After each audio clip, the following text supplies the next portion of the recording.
With this right here, how exactly is this not a charge? Can somebody explain to me how this is not a charge? There we go. So, Alyssa Thomas, let's start this off, is running in a straight line. Paige is completely set. And Alyssa Thomas refuses to change the way she runs, just rams through Paige. And Paige is just like, what? Sorry, wrong scene. But she literally just rammed through Paige. Pause right there. Look at Paige Booker's face after that no call. That's not frustration about losing a game. That's disbelief at what just happened to her body. Because what you just watched was a textbook offensive foul that 3 referees somehow missed. And this wasn't an isolated incident. It was the second time in under 2 minutes that Alyssa Thomas ran directly through Booker's without consequence. So we need to talk about what's actually happening in Unrivaled right now, because this goes way beyond one missed call in one exhibition game. So Paige Bueckers and the Breeze faced off against the Laces and they lost today. Can't say, I'm going to be honest, can't say Paige had a bad game. I will not say that Paige had a bad game because I actually do think that Paige had a very, very, very solid game. And down the stretch, it was a bit grim. But that happens. I don't think this was a lack of... The Breeze lost to the Laces today, and the immediate reaction online was predictable. Paige had a bad game. Paige disappeared in the fourth quarter. Paige isn't aggressive enough. But here's what the box score doesn't tell you. Paige Bueckers finished with 22 points on 50% shooting, added 2 blocks and a steal in the first 90 seconds alone, and was one of the most willing 3-point shooters on her team. The problem wasn't her performance. The problem was that she got physically demolished on a charge attempt.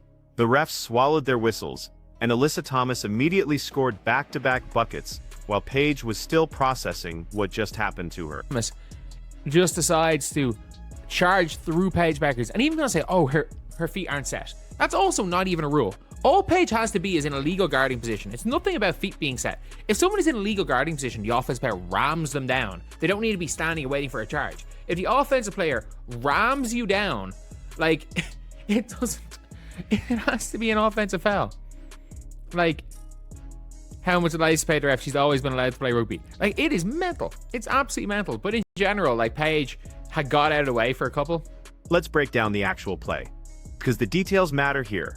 Paige establishes legal guarding position, and before anyone jumps in with the her feet weren't set argument, that's not actually the rule. A defender doesn't need planted feet. They need to be in legal guarding position before the offensive player begins their upward shooting motion. Paige was there, she was set, she was vertical. Alyssa Thomas sees her, doesn't adjust her path, and runs through her like she's breaking through a paper banner at a high school football game. The contact sends Paige backward. It's violent enough that you can see the impact ripple through her body, and the whistle never comes. What happens next is what really matters. Thomas gets 2 immediate buckets because Paige mentally checks out on defense, and you know what? That's a completely rational business decision. Like, everyone's saying, oh, you know, it's a business decision not to take a charge from Alyssa Thomas. Yeah, obviously it's a business decision because nothing's going to get called. Nothing is going to get called. Like, it's a guarantee you're going to get hurt because she's going to run through you and the referee is going to say, here it is. Here's the full footage of it. Like, can someone explain to me, like, what is going on here? Paige is playing good defense and Alyssa Thomas... Now, here's the part that makes this dangerous. This wasn't the first physical contact that went uncalled. Earlier in the same game, Thomas caught Caitlin Clark in the face with an elbow during a drive. Left arm extension, elbow to the head, 0 whistle. The pattern was established early. Officials were letting Thomas play a different game than everyone else on the court. And look, I'm not saying Alyssa Thomas plays dirty. Dirty implies intent to injure, and I don't think that's what's happening. But she absolutely plays reckless. She plays with a level of physicality that would get most players in foul trouble by halftime. And somehow, she's allowed to maintain that style without consequence. The question becomes, why? Why does one player get to operate under different rules? Players in Unrivaled. And they list, and this is before Unrivaled, they listed Paige number 1 and Jackie Young like number 12. I'm like, what are we doing? What are we doing? I can guarantee you Paige undeservedly wins MVP. I can guarantee you that. It is one of those things where she absolutely has been. If we're talking about I'm just going to look at the standings. Here's what's fascinating about the aftermath. Everyone online immediately jumped to Paige needs to be more aggressive, or Paige disappeared when it mattered. But watch the actual fourth quarter footage. She didn't stop being aggressive. She stopped putting her body in positions where she'd get hurt without getting calls. That's not weakness. That's pattern recognition. When you take a legitimate charge and the refs ignore it. When you see a teammate get elbowed in the face with no call, you adjust. You have to. Because Unrivaled doesn't have the depth for players to sacrifice their bodies on plays that won't be rewarded. And this is fundamentally different from the WNBA regular season complaints about Paige's aggression. In those situations, she was hesitant to shoot, deferring to teammates in crunch time. Here, she took the shots. She made the right plays. The officiating just made it impossible to play defense the way the game is supposed to be played. Paige is second in assists. Chelsea Gray's gone first in assists and points. So she's obviously going to make first team. Paige gone to fourth in points. Marina Mabry there in second. Marina Mabry third in assists. Alicia Gray third in points. Aaliyah Edwards. Geez, the Lunar Owls are the last place with 2 of the top 5 in points. It's kind of mad. But wow, Paige actually tied top in game winners. Fair play. Fair play. She's 3 to 4. I think Malonga has one on a layup. Aaliyah's top in blocks. Let's talk about what this means for Unrivaled as a league. This is supposed to be the premium product. 3-on-3, high skill, showcasing the best players in the world in a competitive environment. The entire value proposition depends on the basketball being high quality and fairly officiated. But if officials are going to let one player run through defenders like it's rugby, that's not basketball anymore. That's playground rules where the biggest, most physical player wins regardless of skill or positioning. And that's a massive problem when you're trying to build a league that's supposed to be better than the alternatives. Paige is second in assists, fourth in points, and somehow still getting criticized for her performance in a game where she shot well and played solid defense. Meanwhile, the actual issue, the officiating inconsistency that's making it dangerous to play proper defense, gets ignored because it's easier to blame the player than address the systemic problem. Gonna call it. Look, if the refs aren't going to ref the game fairly and they're gonna let Alyssa Thomas play rugby, she's not the strongest player in the league because we've seen Angel Reese bully her enough times, and then her choke slamming Angel Reese because she was getting bullied. She's just willing to she's basically willing to hack, and she plays reckless. I'm not gonna say she plays dirty because dirty implies intent, and I don't think she's trying to hurt people. I just think she doesn't care whether or not she hurts somebody while she's going to the basket. But yeah, anyway, that is Here's what makes this particularly frustrating for anyone who actually watches these games closely. The charge that didn't get called, that's a play Paige has been taught to make since she was 12 years old.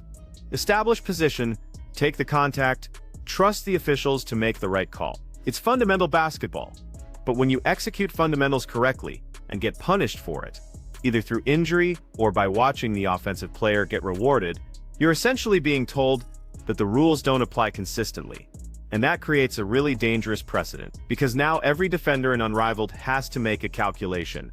Do I play defense the right way and risk getting hurt on a no call, or do I get out of the way and let them score? That's not a choice players should have to make. That's an officiating failure. The fact that Paige immediately stopped challenging Thomas at the rim after that play, that's not soft, that's smart. She recognized the officials weren't going to protect her, so she adjusted her defense accordingly. You can criticize the outcome, but you can't criticize the logic. So let's put all of this in context, because this goes beyond one game or one missed call. This is about the standards Unrivaled is setting as a league, and whether those standards are sustainable. First, the officiating inconsistency. When Alyssa Thomas can run through a set defender without consequence, when she can catch players in the face with elbows and keep playing, that sends a message to every other player in the league. The message is, physical play will be rewarded, fundamental defense will be punished. That's backwards. That's the opposite of what a skills-focused league should encourage. Second, the narrative problem. Paige Bueckers had 22 points on 50% shooting in a loss, and the immediate reaction was to criticize her performance. Meanwhile, the actual issue, that she couldn't play defense without risking injury because the officials wouldn't call obvious fouls, got buried. That's a media literacy problem, but it's also a league communication problem. Unrivaled needs to address officiating publicly, or these narratives will continue to dominate. Third, the business decision angle. When players start making business decisions not to take charges because they know they won't get the call, that's a league-wide problem. Defense becomes optional. Physical play becomes the meta. Skill takes a backseat to size and aggression. That's not the product Unrivaled is selling. Fourth, the comparison to WNBA criticism. People love to say Paige isn't aggressive enough, that she defers too much in big moments. But watch this game. She took the shots. She was willing to shoot threes. She played aggressive defense until the officials made it clear they weren't going to protect her. The aggression was there.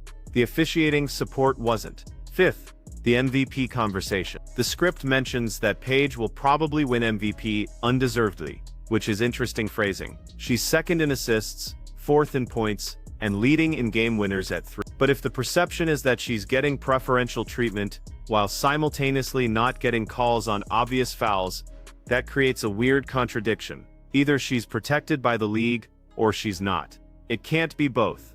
Sixth, the Kate Martin shooting struggle. This got mentioned briefly, but it matters. When your supporting cast can't hit shots, defense can load up on your primary scorer. Paige shot 33% from 3, which isn't great, but it's respectable when you consider the defensive attention. The Breeze as a team struggled from 3, which means the Laces could pack the paint and make everything harder. Seventh, the Alyssa Thomas pattern.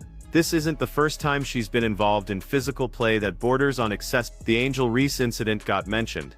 Thomas getting bullied, then responding by choking Reese. That's not normal basketball behavior. That's someone who's been allowed to play physical for so long that they don't know where the line is anymore. And the officials enable it by not calling it consistently. Eighth, the league standings context. The Breeze, Rose, and Phantom are all tied. This is a competitive league where every game matters. When officiating inconsistency can swing a game, and it absolutely did here, that affects playoff seeding, MVP voting, and the overall perception of league quality. One bad call in an exhibition game is annoying. A pattern of bad calls in a competitive league is a crisis. Ninth, the viewer experience.